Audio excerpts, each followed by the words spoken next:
हरिया जाओ, हरिया जाओ, हरिया जाओ, हरिया जाओ, हरिया जाओ, हरिया जाओ, हरिया जाओ।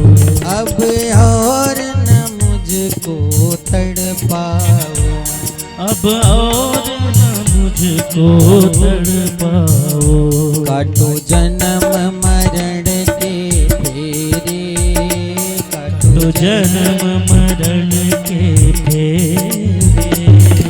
लाल संवरिया मेरे, लाल संवरिया मेरे। मेरा कोई न सहारा बिनु तेरे, नंदलाल संवरिया मेरे।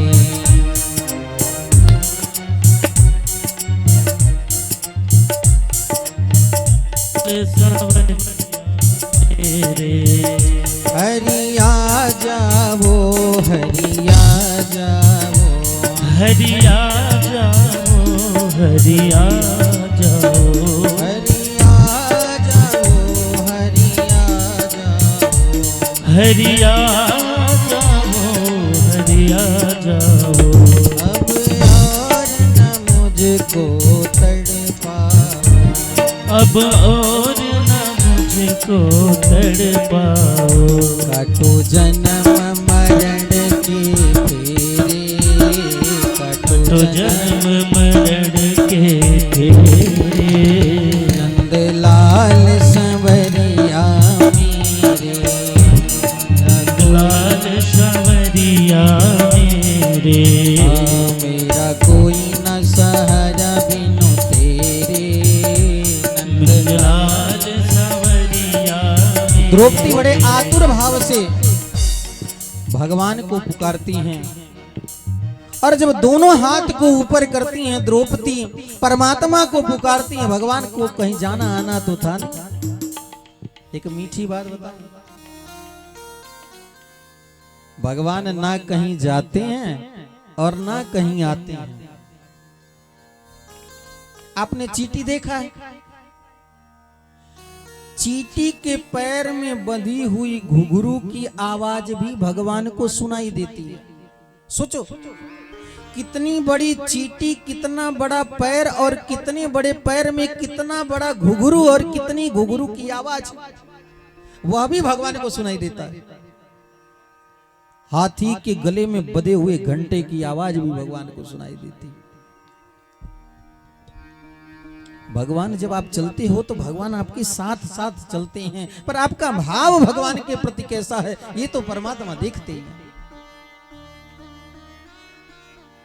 भगवान प्रकट हुए और इतनी चीर बढ़ाई, इतनी साड़ी बढ़ाए कि साड़ी बीच नारी है कि नारी बीच साड़ी है कि सारी नारी है, किसी को कुछ पता ही नहीं। इतना वस्त्र बढ़ाए भगवान कि दुशासन खींचते खींचते खींचते खींचते मूर्छित हो गया, पर द्रौपदी को निर्वस्त्र न कर सका। 5 के 5 पांडव अपनी पत्नी द्रौपदी को लेकर के 13 वर्ष वन में जाने के लिए उद्यत हुए, और 13 वर्ष वन में वास किए। लेकिन वो भी 13 वर्ष दुर्योधन शकुन से नहीं रहने दिया। लांछा भवन में आग लगवा दिया, नाना प्रकार से विष देने का प्रयास किया। 13 वर्ष के बाद जब लौट करके पांडव आए, महाराज धृतराष्ट्र के सामने जाकर के कहने लगे, पिताश्री शर्त के मुताबिक हमारे राज्य को लौटा दिया जाए। दुर्योधन बोला बिल्कुल नहीं। बोले तो राज्य नहीं दोगे तो कम से कम 2, 4, 5 गांव दे दो, जिसको लेकर के मैं सुखी रहूं, आपसे कोई दिक्कत नहीं है। दुर्योधन बोले 5 गांव? सूचक्रे नैव दास्यामि बिना युद्धेन केशव। दुर्योधन कहता भाई जी अब तो तुम्हें युद्ध करना होगा, युद्ध में जीतोगे तो राज्य लौटा दूंगा, युद्ध में हार गए तो सुई के नोक के बराबर भूमि भी नहीं दूंगा। पांडव चले गए, कुछ न कर सके दुर्योधन का। जब रात्रि हुआ तो विदुर जी जो कौरवों के यहाँ महामंत्री पद पे हैं, विदुर जी पहुंचे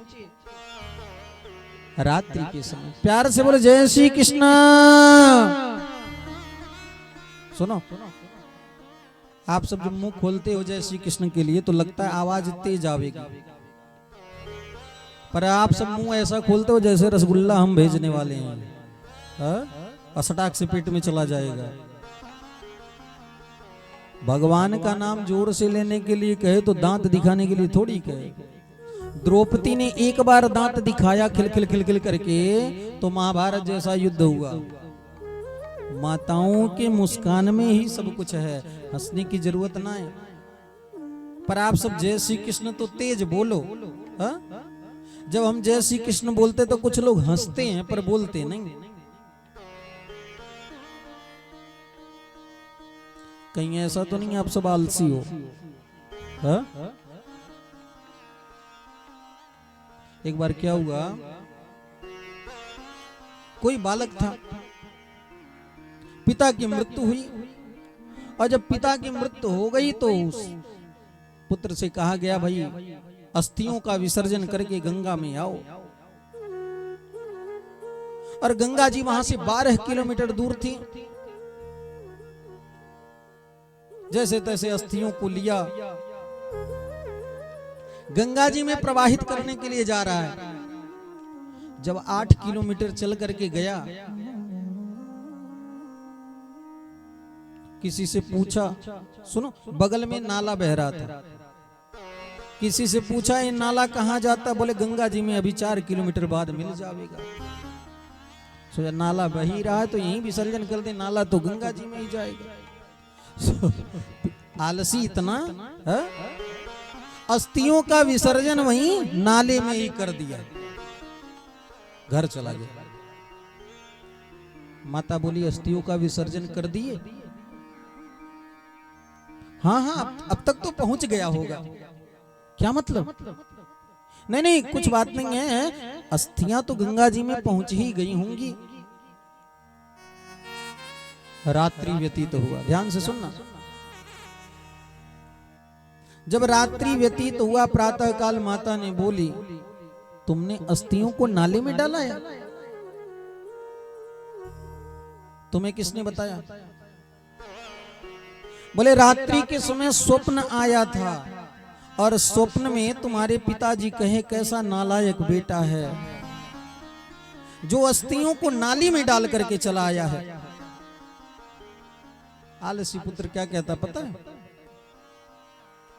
पिताजी पहले भी सही थे नहीं, मरने के बाद भी इनकी बुद्धि सही नहीं हुई। स्वप्न में यहाँ 8 किलोमीटर दूर चल करके आके बता दिए, अरे 4 किलोमीटर उधर गंगा जी के साथ तरफ नहीं बह सकते थे? प्यार से बोला जय श्री कृष्ण।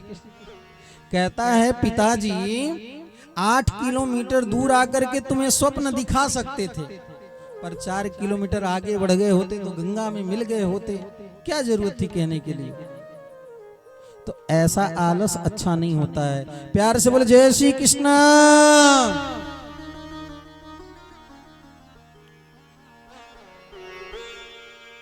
रात्रि के समय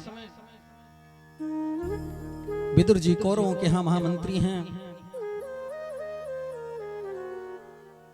जाकर के निवेदन किए धृतराष्ट्र महाराज से।